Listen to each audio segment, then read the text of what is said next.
Hi, welcome to the Learning channel. I'm Dr. Ramakrishna Rao Boddu, founder and chairman for Arkell and Colorectal and Gastro Center and Ethic Hospitals. Today we're going to discuss about something very common and most of the times you might have experienced this. So this is called anal fissure. We look into the what is the pathophysiology, symptoms, investigations, treatment, and myths and facts about this one and final conclusion. So let's start with what is the problem. So this is a acute pain while passing motion or after motion. It might last for about few minutes to few hours. It is like the passing glass, broken glass while passing motion. It's very painful and very dreadful. And sometimes, occasionally, you will see blood on the stools or sometimes while wiping the bottom.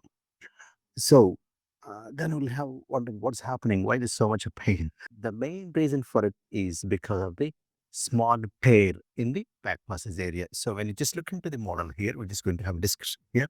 And just imagine this is the lower back passage area. And here this is the anoderm, that is junction of the anal canal with the skin. There's a tear in this lower part here, splitting the mucosa, which exposes the muscle underneath and causes severe pain. What this cause? Why the severe pain? Because there is a spasm in the muscle. Just again, we'll just have a look in here. This is called internal sphincter, and this is internal sphincter. This is external sphincter. The spasm in the muscle causes severe contraction that causes severe pain. And along with this, the blood supply to this area will be controlled. Spasm of the muscle that causes severe pain.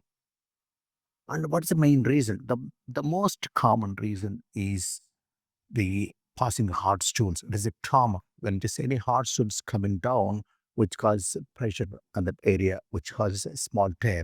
And the other reasons which can have is especially if you're passing diarrhea like multiple times, and also some trauma to the anal region. So for various reasons, these are main reasons which could contribute for the severe pain. And when you come to the hospital or when you examine, just simply apart the buttocks, and you will see a small tear which looks like a bright red in color, and it just is with the fresh edges. There's no acute fissure. The problem, very, very painful. It normally gets better with simple conservative treatment by taking lots of fluids and taking a fiber diet, the sedge baths. They all will increase the blood circulation that will help in improving the symptoms. Our main aim is to increase the blood circulation to that area and help in healing. If that is not healing and it will just go into chronic stage, now after 4 to 6 weeks time that become chronic, means the edges become a bit bulky and exposing the muscle. And these symptoms normally will aggravate after eating or spicy food or anything exposing food onto the exposed area. So some people say, like, no, I'm feeling heat or any hot foods which contribute for this. So nothing like basically anything which causes the constipation or anything which irritation in the area will have all these problems. And the treatment, as we said, is conservative treatment, mainly soft diet with a lot of fruits and vegetables and high fiber diet, taking laxatives and relaxing the bottom and not to have a constipation. This will help. But if that is not controlling or improving, the next thing would be a chemical list medicines. As a doctor, we tend not to, ask the patient to take more medicines. But here is the the actual uh, how to deal with this actually is to improve the blood circulation and numb the area. So we have a medicine which is called lignocaine, which just numb the area so that less pain. And also there is a medicine called diltiazem and nifedipine. These are actually used for heart problems to increase the blood circulation. So that will help in improving the blood circulation. At the same time, what we thought about is, the sedge baths, means these warm baths, which would again improve the blood circulation. Suppose somebody has got trauma or injured, what we do, we ask them to just take, application of a warm cloth or anything, basically that increase the blood circulation. So that's the main treatment. Normally will improve the symptoms. Up to like simple conservative treatment itself will be about 50 to 60%. And the medicines which we talked about will give about 60 to 70% of benefit for the people. So once with the treatment and still problem is continuing, then unfortunately, we have to go for next stage. That means treatment is called, it's not that common in India. That's called botulinum toxin. Normally we use it for people who have a facial uplifting and other various reasons. But there is a role here where it temporarily causes the paralysis of the muscle that causes this muscle to relax, so that the main principle is to increase the blood circulation that will help in healing.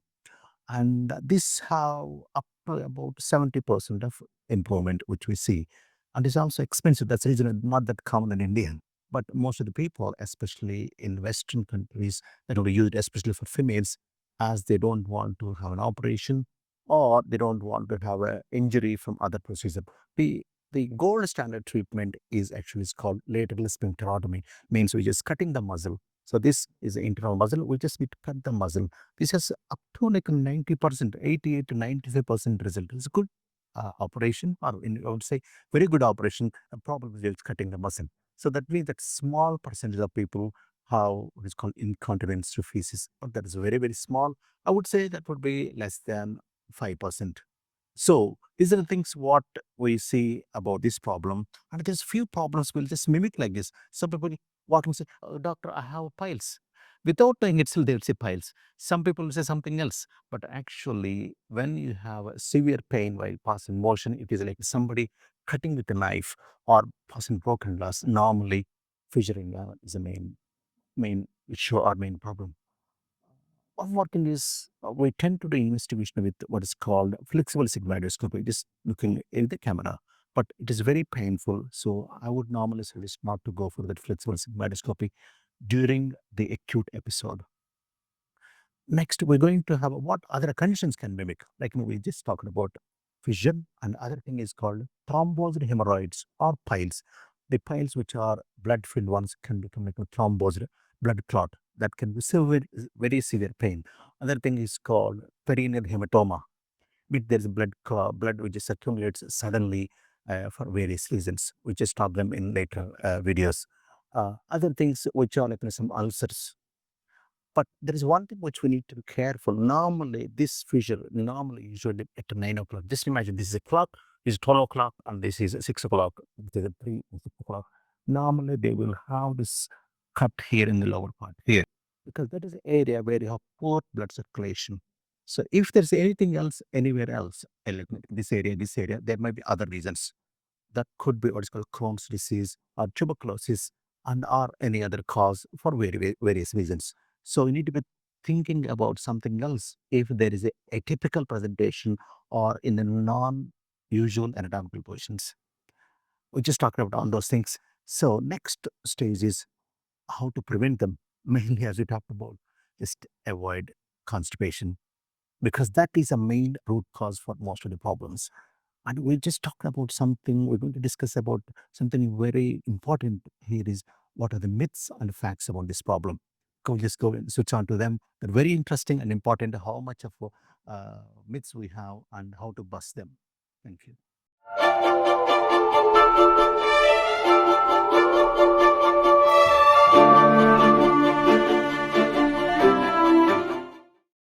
As we promised, now we're going to talk about the myths and facts. So I have some few questions online, so that I just want to go through them so that you all will understand. Uh, Myth is it is just piles. Piles, as discussed, different, where that is normally painless bleeding. This is a painful bleeding. These two are different issues, and the treatment is different. So don't be, um, crossed with the two different specific problems. Next thing is surgery always causes permanent incontinence. As we talked about, the gold standard operation is lateral sphincterotomy, means cutting the muscle. They will have some, myth like is going to have incontinence. But as we discussed earlier, the chance of incontinence is very, very small and minimal. That's about 5%. Normal over a period of time, this also gets better. So don't worry too much about this incontinence, especially for this problem. Next question is spicy food is the main cause. So a lot of people will say like, doctor, I had hot food and I had spicy food is extremely painful and is also irritating. The fact is the spicy food is not the cause. Actually, this causes irritation in that area because you are directly exposing that to the cut area, which is causing irritation and pain. So the actual problem is constipation, not the hot food, not the spicy food, not the mutton or chicken. Next question is, fissure must be treated with lifelong medicines. This again is only myth. We don't need any medicines that long, and we talked about is relatively very good operation and very good treatment for effective cure. I would say like a cure in a sense up to 80%, 90%, depending on what type of procedure we are going for. Next thing is off midline fissure is also simple idiopathic disease. Off midline is very unusual. If that notice something not in the 6 o'clock position, we talked about this something different, we need to look into, especially is there any Crohn's disease or is it tuberculosis or some other sexual transmitted disease or something else could be the cause, or could be like any different trauma. So we need to look in different things, and then we need to take appropriate action. In conclusion, so fissure nano, very painful problem unfortunately, but it has a very good effective treatment, and I will see a lot of people with the different problems, and I have treated many of them successfully with medical management, I mean non-surgical, and people who are not having symptoms resolved with the medical management, they need surgical treatment, and we will discuss the options, whether they want Botox or whether they want a lateral sphincterotomy. And there are rare procedures which we need, even after doing them, still a problem there, we have other options. And I want to inform you, we have opened our specialist colorectal center at Kukatpally 7th phase. This is called RK London Colorectal Gastro Center. We have a very special interest in this aspect, and if you have any problems related to this, please contact us, and we are here to help you. Thank you.